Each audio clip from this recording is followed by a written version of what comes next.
কেমন আছো সবাই? দুর্গাপুজোর তো আর এক মাসও বাকি নেই, আর পুজো আসছে, জমিয়ে খাওয়া দাওয়া হবে না তা কি করে হতে পারে? তার জন্যই চলে এসেছি আজ আহারে বাঙালি রেস্টুরেন্টের চন্দননগর আউটলেটে। তো চলে এসেছি বন্ধুরা আমরা আহারে বাঙালি রেস্টুরেন্টের সামনে।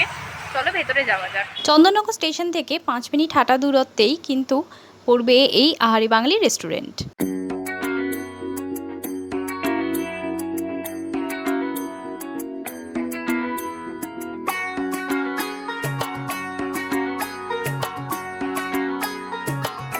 তোমাদেরকে বলে রাখি, এখানে কিন্তু আইবুড়ো ভাতেরও সুব্যবস্থা করা আছে।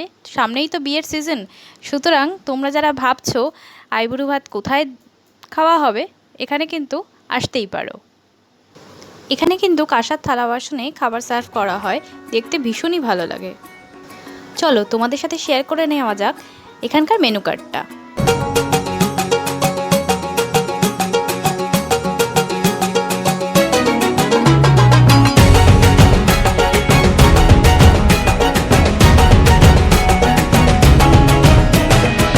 আজকে আমরা 2 রকমের থালি অর্ডার করেছি, তো সঙ্গে ফিশ ফিঙ্গারও রয়েছে। আসুক তারপরে দেখাবো তোমাদের। তো চলে এসছে ফিশ ফিঙ্গারটা। এর মধ্যে তোমরা 4 পিস ফিশ ফিঙ্গার পাবে, যার দাম 209 টাকা। চলো খেয়ে দেখা যাক কেমন।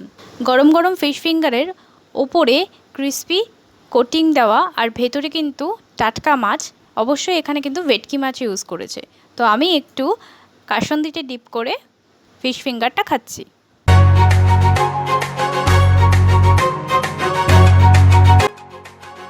দারুণ খেতে ফিশ ফিঙ্গারটা।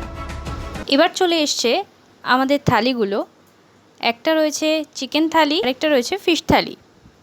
থালিতে রয়েছে ঝরঝরে চালের সাদা ভাত, রয়েছে ডাল, ঝুরঝুরে আলু ভাজা, দুধ শুক্তো, তোমরা অপশানে কিন্তু পোস্তও পেয়ে যাবে। তারপরে ছিল মাছের থালিতে মাছ, কাতলা মাছ, আর চিকেন থালিতে ছিল দেশি চিকেন। ফ্রাই করছি শুক্তোটা, ভেজিস রয়েছে এর মধ্যে।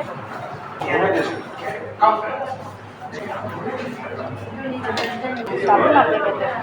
দিয়ে সঙ্গে লেবু দিয়ে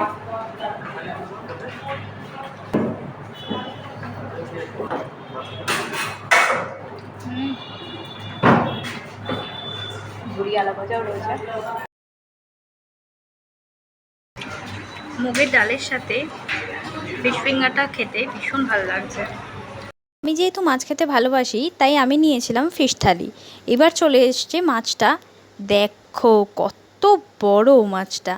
এখানে কিন্তু কাতলা মাছ দেওয়া হয়। মাছটা আমি তোমাদেরকে একটু ভেঙে দেখাচ্ছি। মাছের পিসটা কিন্তু যথেষ্ট বড়, আর মাছটা খুবই ফ্রেশ। ফিশের আইটেমটায় গ্রেভিটা কিন্তু একটু মিষ্টি মিষ্টি, মনে হয় এর মধ্যে কাজুও দিয়েছে, তো তার জন্যই মিষ্টি মিষ্টি লাগছে। খেতে কিন্তু একদম অন্য স্বাদের। কাতলা মাছ কিন্তু বরাবরেরই আমার খুব ফেভারিট, আর এখানে আমাকে যে পিসটা দিয়েছে সেটাও আমার ফেভারিট পিস। সব কিছু খাওয়া দাওয়ার পরে আমি খেয়ে নিচ্ছি এখন চাটনিটা। এখানে কিন্তু আম আর কাজু দিয়ে চাটনিটা তৈরি করেছিল, যেটা ভীষণই ভালো লাগছিল খেতে। চাটনির সাথে পাঁপড় না হলে কিন্তু একদমই চলে না। তো আমি এখন চাটনি দিয়ে পাঁপড়টা খেয়ে নিচ্ছি। একমাত্র আহারে বাঙালি রেস্টুরেন্টেই এখনও এই সিজনে আমের চাটনি পাচ্ছ, তোমরা এসে দেখতেই পারো খেয়ে। শেষ পাতে খেয়ে নিচ্ছি কলকাতার জনপ্রিয় মিষ্টি রসগোল্লা। রসগোল্লা আমার খুব প্রিয় মিষ্টি। রসগোল্লার ভেতরে একটা ক্ষীরের পুর ছিল, যেটা রসগোল্লাটার স্বাদটাকে আরও বাড়িয়ে তুলেছিল। শেষে চলে এলো মৌরি আর মিছরি মুখশুদ্ধির জন্য। তো আমাদের খাওয়া দাওয়া ডান। এবার আমরা বিলটা পেমেন্ট করে বেরিয়ে যাচ্ছি। তো আজকের ভিডিও এই পর্যন্তই। যদি ভিডিওটা ভালো লেগে থাকে একটা লাইক করে দিও, আর চ্যানেলটা অবশ্যই সাবস্ক্রাইব করো। চলো টাটা।